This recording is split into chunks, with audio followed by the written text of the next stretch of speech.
हर खबर पर आपकी नजर बेताब समाचार।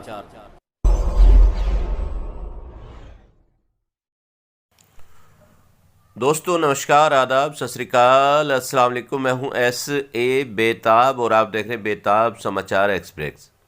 नई दिल्ली के इंडिया इस्लामिक कल्चर सेंटर में एक प्रोग्राम वक्फ वेलफेयर फोरम की ओर से आयोजित किया। इसमें वक्ताओं ने क्या कहा, ये सुनवाते हैं। बहुत ही कम और मुख्तसर टाइम में हम जो जमा हुए हैं और एक कॉल पे लोगों ने अपनी यहाँ पर मौजूदगी दर्ज की है, ये काबिल तारीफ़ है। और हम बहुत ही मुख्तसर लोगों को ही दावत दी थी, दावत आम नहीं थी, जिसमें हमारे सामने जो बात आई है मैं उसको कुछ चंद पॉइंट्स में इसको मैं समअप करके और कई मतलब वे फॉरवर्ड की बात करेंगे कि एक्शन पॉइंट क्या होना चाहिए।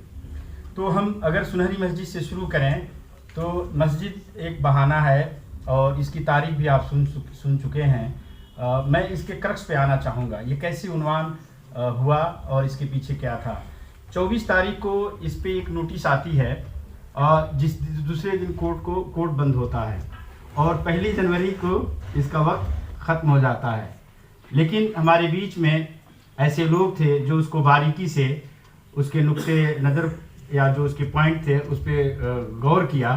तो फोरम की तरफ से, फोरम की थोड़ा सा मैं बैकग्राउंड बता दूं, ये फोरम सिर्फ और सिर्फ जो है वफ़ के बेहतरी, तहफ़्फ़ुज़ और बेदारी के लिए फार्म अप हुई है और ये एक लंबे टेक्निकल वर्क और उसके जो एडमिनिस्ट्रेटिव वर्क हैं उस पर काम करती है।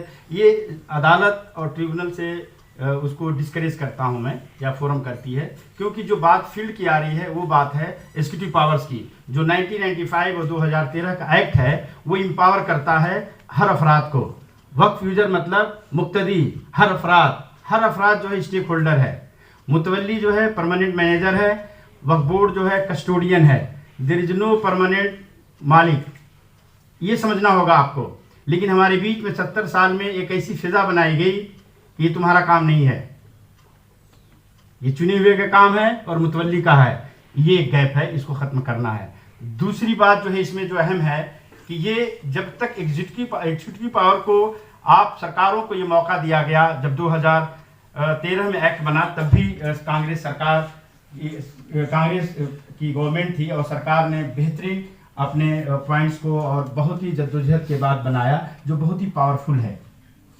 मुख्तसर में ये कहूँगा कि वो जो पावर देता है वो पावर से एग्जीक्यूटिव पावर के बारे में लोगों को बेदार नहीं किया गया। जैसे मिसाल के तौर पे तौलियत, इंक्रोचमेंट।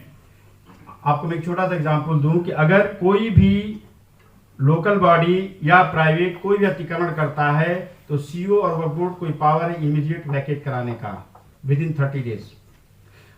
दिल्ली हो या कोई भी हो, ये पावर इस्तेमाल नहीं होता। आज तक किसी भी सीओ के खिलाफ FIR नहीं हुई। 101 सेक्शन है उसका वक्फ एक्ट का, जिसमें अगर नेग्लिजेंस ऑफ पावर है और इंक्रोच हो गया है, जैसा हमारे जस्टिस साहब अभी खान साहब बता रहे थे, ग्रेटर नोएडा में 52 बीघे जमीन जो है जिसमें 50% इंक्रोच्ड है, 27 साल में अभी तक कोई FIR दर्ज नहीं हुई। सच्चा कमेटी की रिपोर्ट के मुताबिक 2006 में 1,20,000 करोड़ की टोटल प्रॉपर्टीज की वर्थ थी। उसके अंदर हिंदुस्तान के अलग अलग वो है। और जैसा कि अभी एक साथ जो तमिलनाडु से बता रहे थे, ऑन रिकॉर्ड ये है स्टेटमेंट है कि वक्फ बोर्ड से जमीनों की फाइलें गायब कर दी गई ताकि रिकॉर्ड ही ना रहे। तो एक साहब ने यहाँ कहा कि अभी उसके लिए एक तजवीज़ अभी स्ट्राइक करा मेरा माइंड कि हम अब डिजिटल दौर में रह रहे हैं तो तमाम वक्फ प्रॉपर्टीज को डिजिटलाइजेशन कर देना चाहिए ताकि वो क़यामत तक के लिए महफूज हो जाए।